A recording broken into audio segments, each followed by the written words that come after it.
that you will learn these a lot easier and grasp the information a lot better if you follow along versus trying to hold on to it and remember it for later.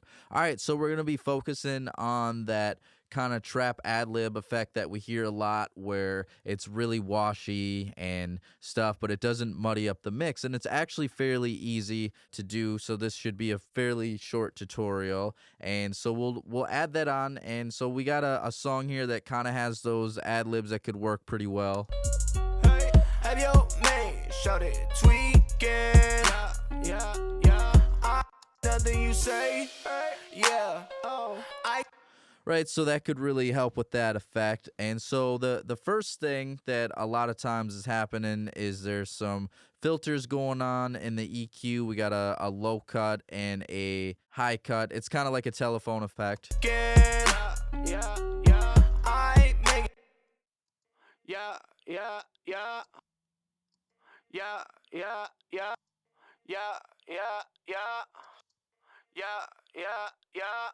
So we giving it that kind of telephone effect there. And so now what's next is we're going to add on the reverb to it. And so we'll create a brand new reverb here.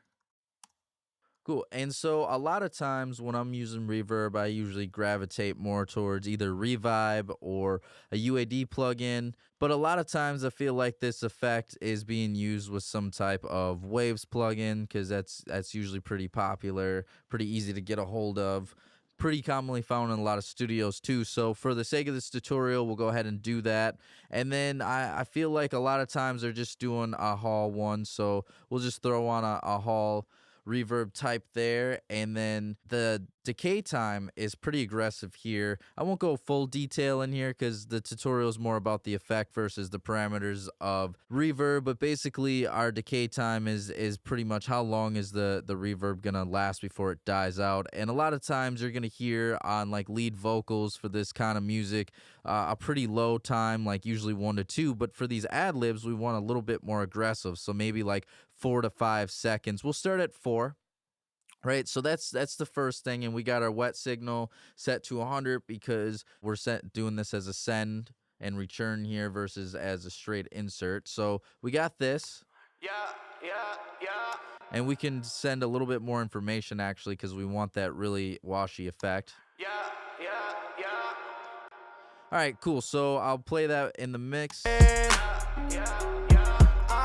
Right, so we got the sound that we want, but it still sounds really muddy and still sounds like it could create some problems. So what's going on here is there's actually a sidechain going on, a sidechain compressor going on. So we'll go ahead and we'll throw on a compressor. You can use any compressor. If you want to know more about sidechaining, I actually have a full tutorial on that of how, the why, how to just the whole process of doing it. So if you want to know more about sidechaining, I do have that as well, and I'll put that in the description below. So we want to tell the ad-libs to control the compressor, which I've sent the signal to here, and so we're going to key that in.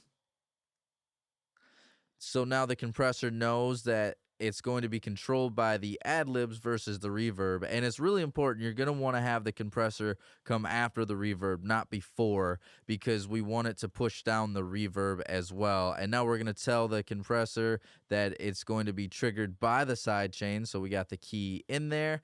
And because what we want is something more aggressive, we're going to do a little bit more aggressive of a thresholds. That way our gain reduction begins a lot sooner. We'll also do the ratio. If you remember from my compressor video, the ratio is just how much is going in versus how much is coming out. So here we got an 8-to-1. So if 8 dB is going in, only 1 dB is going to come out. So it's going to be pretty aggressive. If you want to know more about how a compressor works, I actually do have a full tutorial on all the parameters.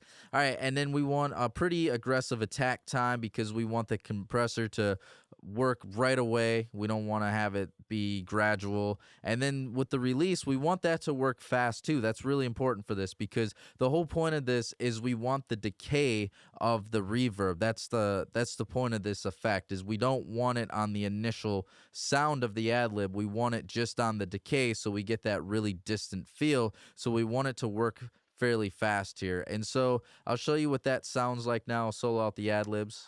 Hey, oh, Right, and then here's without it. hey, oh. You hear that? How like with it, it's instant on there. It drenches the whole thing versus when it's not in there, we don't hear it on the initial audio source. We hear it after the fact. Hey, oh. Yeah, yeah. Right, and so I'll play a couple of his. Hey. Hey. Hey. And then afterward, just make some proper adjustments. Hey. Hey. Hey. Hey. Cool, and now I'll play it in the song here. Hey. Have your man shout it tweaking. I make it look. And for this song too, when I'm hearing it with the beat now, I can ease up on the decay time here. Hey. Have your man shout it tweaking. I make it. You say, yeah. You say, yeah. I can't hear these women through the. All right, so now I'll take it out the compressor so you can hear it with just the reverb. You say, yeah. I can't. And then with it. You say, yeah. I can't hear these women. Don't know my life. Yeah, rather talk when I'm sober, yeah. Hating on me cause it's showing love, yeah. We don't need that trouble over here. Do shit ain't work. Every failure, that's how I learn. Got pastels now to own my shirt. Mad at your girl.